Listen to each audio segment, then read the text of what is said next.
저는 두려워 말고 믿기만 하라라는 제목으로 오늘 말씀을 함께 나누기를 원합니다. 크리스토퍼 놀란 감독의 영화 인터스텔라라고 하는 그런 명작이 있습니다. 기독교 세계관을 담은 영화, 삼위일체, 구원의 복음을 상징을 통해서 담은 걸작이라고 할 수가 있습니다. 이 영화를 보게 되면 정말 잊혀지지 않는 감동적인 장면이 나옵니다. 주인공이 오랜 우주 비행 끝에 쌓여있던 가족의 영상 메시지를 확인하는 그 순간입니다. 화면을 통해서 아이들이 자라고 있는 모습, 세월이 흘러가고 그는 사랑하는 사람들의 시간을 그냥 바라볼 뿐입니다. 당장 달려갈 수도 없고 붙잡을 수도 없고 그리고 되돌릴 수도 없습니다.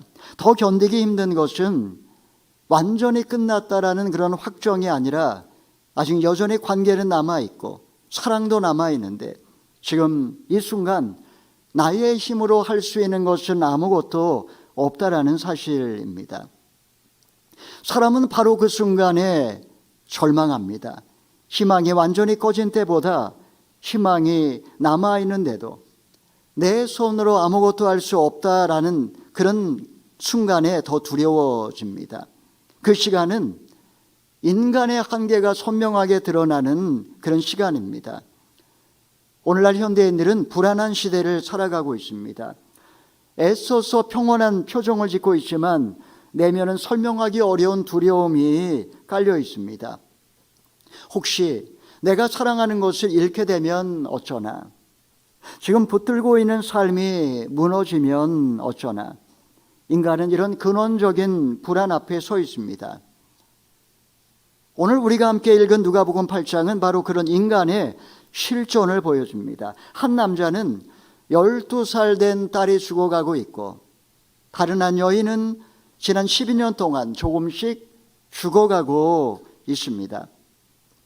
두 사람의 사정은 다르지만 둘 다 인간의 한계 앞에 서 있다는 점에서 똑같습니다. 한 사람은 관계의 상실 앞에서, 또 한 사람은 존재의 고갈 앞에 불안에 떨고 있습니다. 불안은 본래적인 모습을 상실한 인간의 자화상이라고 할 수가 있습니다. 인간은 대개 두 가지 방식으로 이 불안을 극복하려고 합니다. 첫째는 통제입니다. 더 많이 준비하고 더 많이 계산하고 더 많이 붙들면 나는 무너지지 않을 거라고 생각합니다. 또 다른 하나는 단념입니다. 어차피 안 된다고 더 이상 기대하지 말자고 마음을 접는 방식입니다. 하지만 통제도 단념도 결국은 죽음 앞에서는 다 힘을 잃고 맙니다. 삶의 어떤 지점에 이르게 되면 우리는 깨닫게 되죠. 내가 세상에서 움직일 수 없는 뭔가가 있고 심지어 내 마음조차도 온전히 나 스스로도 다스릴 수 없다는 그 절대 절망의 사실을 직면하는 순간입니다. 여러분의 생각은 어떻습니까? 살아간다라고 하는 것은 무엇일까요? 끝까지 붙드는 것일까요? 아니면 어느 순간에 포기하는 것일까요? 믿음은 현실을 외면하는 자기 체면입니까?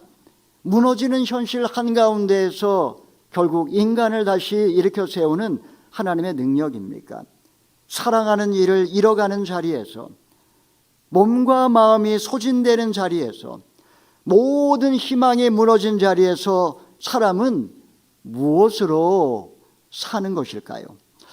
이 시간에 우리는 본문 말씀을 통해서 죽음을 초월한 부활신앙에 관해서 함께 말씀을 나누어 보고자 합니다. 첫 번째는 상실 속에 흔들리는 영혼입니다.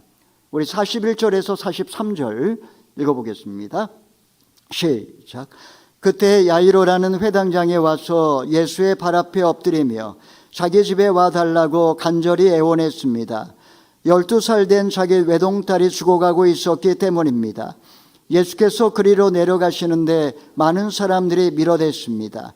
그 중에는 12년 동안 혈루병을 앓아온 여인이 있었는데 의사들에게 재산을 모두 썼지만 어느 누구도 그 여인의 병을 고쳐줄 수 없었습니다. 회당장은 그 당시에 사회적으로 존경받는 리더였습니다. 회당을 관리하고 예배를 집례하고 공동체 안에 인정받는 그런 사람이었습니다. 그가 지금 예수님 발 앞에 엎드리고 있습니다. 그리고 그 길 위에는 또 다른 한 여인이 등장합니다. 12회 혈루증을 앓고 있던 여인입니다. 그녀는 오랜 세월 몸이 무너져 내리는 기간을 견뎌왔습니다. 이 병은 사회적인 관계를 끊어놓고 종교적인 공동체에서 버림받고 자기 자신을 수치심 속에 가두는 그러한 부정한 병이었습니다. 한 사람은 갑작스러운 상실의 공포를 안고 있고, 다른 한 사람은 만성적인 고통의 무게를 짊어지고 있습니다. 여러분, 이것이 인생입니다. 인생이 대단한 것 같지만 사실은 인생이 단순합니다. 어떤 사람은 어느 날 갑자기 삶이 무너져 내립니다. 어떤 사람은 조용히, 그러나 오랫동안 안에서부터 조금씩 무너지기도 합니다. 불안은 형태만 다를 뿐 모든 인간에게 찾아오는 실존적인 고통입니다. 겉으로 강해 보이는 사람도, 종교적으로 안정돼 보이는 사람도 삶의 어느 시점에 이르게 되면 자기의 힘으로는 도저히 감당할 수 없는 한계 앞에 서게 되는 것입니다. 여러분, 우리도 그렇지 않습니까? 어떤 분은 지금 당장 무너지는 현실 앞에 서 있습니다. 자녀의 문제, 건강의 문제, 관계의 위기, 삶의 기반이 흔들리는 급박한 상황에 서 있습니다. 또 어떤 분은 오랫동안 힘든 싸움을 싸웁니다. 겉으로 잘 버티고 있는 듯 보이지만 안에서는 이미 많이 지쳐 있습니다. 반복되는 실패, 설명하기 어려운 공허감, 계속되는 상실감, 말로 다 할 수 없는 내면의 수치심 같은 것들이 나의 영혼을 갉아먹고 있습니다. 사랑하는 여러분, 중요한 것은 이것입니다. 예수님은 이런 사람을 결코 그냥 스쳐 지나가지 않으신다는 사실입니다. 무너지는 야이로를 외면하지 않으시고 조용히 숨어 들어온 여인, 혈루병 여인을 부끄럽게 내치지 않으십니다. 주님은 그렇게 그들을 맞아주시는 거죠. 믿음이란 뭘까요? 믿음이란 강한 사람이 갖는 특권이 아닙니다. 믿음이라는 것은 흔들리는 영혼이 주님께 나아가는 통로입니다. 여러분, 야이로처럼, 그리고 여인처럼 나의 한계를 인정하고 주님께 가까이 나아가는 자에게 복음은 비로소 실체가 되는 줄로 믿으시기를 바랍니다. 자, 그때 더 큰 위기가 찾아오죠. 주님께 나아갔지만 더 큰 위기가 찾아옵니다. 그것이 무엇일까요? 둘째는 죽음 앞에 멈춰선 존재입니다. 우리 49절의 말씀을 읽어보겠습니다. 시작. 예수께서 말씀을 채 마치시기도 전에 야이로 회당장의 집에서 사람이 와서 말했습니다. 따님이 죽었습니다. 선생님께도 폐를 끼치지 않는 것이 좋겠습니다. 자, 예수님께서 혈루병 걸린 여인과 대화하시는 동안에 시간이 흐릅니다. 아버지의 마음은 타들어갑니다. 어쩌면 그는 조급함과 초조함 속에 속으로 아마 이렇게 외쳤을지 모릅니다. 지금은 이 여인보다 내 딸이 더 급한데 왜 길을 멈추시는 것일까? 마침내 집에서 한 사람이 달려와 말합니다. 딸이 죽었습니다. 이 말은 단순한 어떤 소식이 아닙니다. 야이로의 모든 기대를 다 꺾어버리는 그런 충격적인 선언인 거죠. 이제는 늦었다는 겁니다. 모든 게 끝났다라는 겁니다. 더 이상 예수님을 모실 이유가 사라졌다라는 소식입니다. 인간은 젊어서는 내가 모든 걸 다 해결할 수 있다라고 그렇게 믿고 살아갑니다. 아니, 그렇게 믿고 싶습니다. 하지만 점점 우리는 이런 믿음이 약해져 갑니다.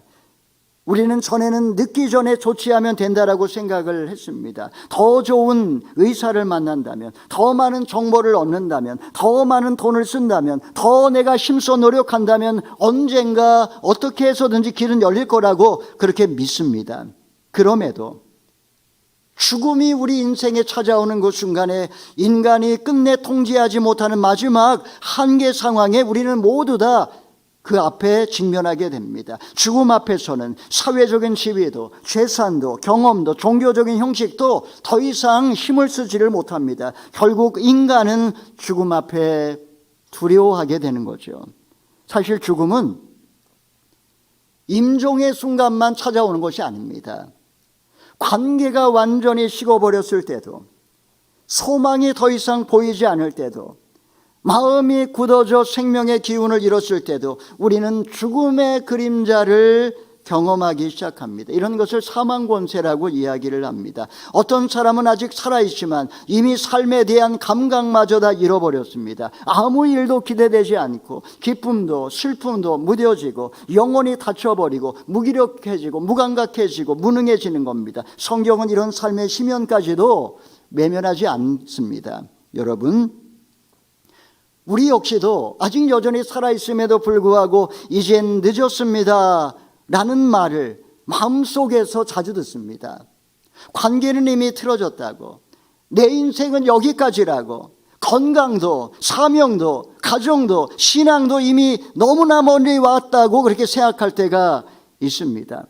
때로는 남이 그런 말을 할 때도 있고, 더 무서운 것은 내 속에서 그런 음성이 계속해서 속삭인다라는 겁니다. 더 괴롭히지 마십시오. 다시 말하면 이제 더 이상 어떤 것도 기대하지 말라는 말입니다. 사랑하는 여러분, 복음이라고 하는 것은 바로 그 자리에서 시작이 됩니다. 가장 절망적인 인생의 밑바닥에서 시작되는 것이 복음입니다. 인간이 끝이라고 말하는 바로 그 자리에서 예수님은 아직 끝이 아니라고 말씀하십니다. 죽음이라는 것은 인생의 절체절명의 순간이죠. 죽음은 인간의 언어로는 끝이지만 예수님의 언어로는 부활을 위한 전주곡입니다. 부활신앙이란 단지 죽은 뒤의 소망이 아니라 인간이 가장 절망의 자리에서 하나님이 여전히 말씀하신다라고 하는 믿음입니다. 믿음 없는 자가 되지 마시고 믿는 자가 되시기를 바랍니다. 자, 이때 예수님은 무엇을 말씀하실까요? 셋째는 부활 앞에 열리는 참 믿음입니다. 우리 50절의 말씀 읽어보겠습니다. 시작. 이 말을 듣고 예수께서 그에게 말씀하셨습니다. 두려워 말라. 믿기만 하면 아이가 나을 것이다. 예수님은 죽음의 소식을 들은 직후에 곧바로 아버지에게 말씀하십니다. 두려워하지 말고 믿기만 하라. 아주 짧은 말씀이죠. 이 말씀은 야이로의 시면을 향한 정확한 진단입니다. 두려워하지 말라고. 지금 야이로가 무슨 감정을 느끼고 있습니까? 야이로의 가장 큰 문제는 지금 상황 자체가 아니라 그 상황이 불러온 두려움입니다. 두려움은 인간의 시선을 감기게 만듭니다. 두려움은 보이는 것만 보이게 만들고 이미 끝난 것처럼 해석하게 만듭니다. 두려움은 하나님보다 현실을 더 크게 느끼게 합니다. 예수님은 아무 일도 아니다라고 말씀하지 않으십니다. 딸은 실제로 죽었습니다. 예수님은 현실을 부정하지 않으십니다. 대신 현실에 대하여 어떻게 해석할 것인가는 네가 해석할 수 있다라는 겁니다. 죽음에게 해석권을 넘기지 않습니다. 믿기만 하라 이 말씀도 그냥 그저 막연한 낙관주의를 의미하는 것이 아닙니다. 감정적으로 그렇게 긍정하라는 말도 아닙니다. 믿음은 현실을 지우는 힘이 아니라 현실은 분명하지만 현실보다 더 크신 주님께 너희의 존재를 온전히 의탁하라 라는 겁니다. 믿음은 내가 이해하기 때문에 붙드는 것이 아니라 이해할 수 없어도 눈에 보이지 않아도 손에 안 잡혀도 주님은 여전히 선하시고 살아계시다라고 하는 사실을 온전히 믿는 것입니다. 예수님에게 죽음은 무엇일까요? 절대 절망이 아닙니다. 그분은 죽음을 잠처럼 다루십니다. 생명이 그분 안에 있기 때문이죠. 예수님은 십자가를 지시고 무덤에 묻히신 후에 사망 권세를 깨뜨리고 부활하셨습니다. 본문은 단지 한 가정의 회복이 아니라 장차 온 인류를 향해 선언될 부활의 전조입니다. 어둠이 온 세상을 덮고 있고 캄캄함이 만민을 가리고 있는 이 역사의 한복판에서 참 생명은 오직 예수님께 있다는 사실을 선포하는 사건이라고 할 수가 있습니다. 여러분, 믿기만 하라는 말씀은 오늘 우리에게도 주어집니다. 병상에 누워있는 이들에게 주시는 말씀입니다. 자녀 문제 앞에 무너진 부모에게 주시는 말씀입니다. 오래된 상처와 수치심 때문에 마음이 굳어져 있는 이들에게 주시는 말씀입니다. 신앙적으로 지쳐 더는 기대조차 하지 못하는 이에게 주시는 말씀입니다. 여러분, 믿으라는 것은 억지로 감정을 끌어올리라는 말이 아닙니다. 믿으라는 것은 내 손으로 통제하려는 집착을 내려놓고 살아계신 우리 하나님께 온전히 나의 삶을 맡기라는 뜻입니다.